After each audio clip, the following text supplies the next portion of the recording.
Overall સારો report. હવે CT coronary basically normal એટલે નોર્મલ, પણ જ્યારે આ નેગેટિવ છે એનો મતલબ યુ આર નોર્મલ, બસ એ કન્ફર્મ. સિટી કોરોનરી એટલે high negative predictivity, so you are normal. હવે બહુ ચિંતા નથી. એટલે આપણે મેં તમને કીધું એમ કે તમારું જે કોલેસ્ટ્રોલ બધું ટાર્ગેટ છે, ટ્રાયગ્લિસરાઇડ ને કોલેસ્ટ્રોલ, એને આપણે ગમે તેમ કરીને આમાં કેવું છે કે દવાઓ અને એમનું જે જીવનશૈલી એમને બદલી છે એને બી એક સમય આપવો પડશે. આપણે પ્રાઇમરી પ્રિવેન્શનમાં 70 થી નીચે લઈ જવાનું છે આ ટાર્ગેટ, અને 150 થી નીચે, આ 2 ટાર્ગેટ આપણે રાખવાના છે બસ. એનું યુરિક એસિડ થોડું વધારે છે તો એના માટે દવા લેવી પડશે કે નહીં? બહુ બોર્ડર લાઈન છે, પણ એવું હોય તો મહિના માટે લઈ લો. આ પ્રોટીન વધારે ઇન્ટેક થશે ત્યારે યુરિક એસિડ વધશે જ. એટલે પ્રોટીનમાં એગ્સ બી આવી ગયા કે કઠોળ બી આવી ગયા બધામાં, પણ એ બધું હશે તો વધશે. તો એ વખતે તમારે આ લઈ લેવાની. આ બહુ સેફ દવા છે, યુ કેન ટેક ઇટ. તો 1 મંથ પછી લો, ખાલી યુરિક એસિડ કરાવી લો. કારણ કે આ ટ્રાયગ્લિસરાઇડ માટે છે, આ કોલેસ્ટ્રોલ LDL માટે છે. મેં બહુ હાઈ ડોઝ નથી આપ્યા. LDL 99 છે, 70 મોસ્ટલી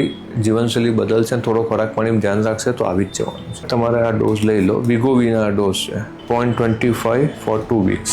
ઓકે, એટલે વન્સ ઇન અ વીક છે બધું. હવે તમારે એવરી 4 વીક્સે ડોઝ વધારતા જવાનું. 1 mg છે એ 1 મહિનો લીધી, 1 mg જ લેવાની એમ. પછી તમારી 1.7 અગેન 4 વીક્સ, એટલે મહિને ડોઝ વધારતા જાઓ. 3-1 મહિના પછી આપણે બ્લડ રિપોર્ટ જોવાના જ છે. સો બેસ્ટ રિપોર્ટ, હેપી.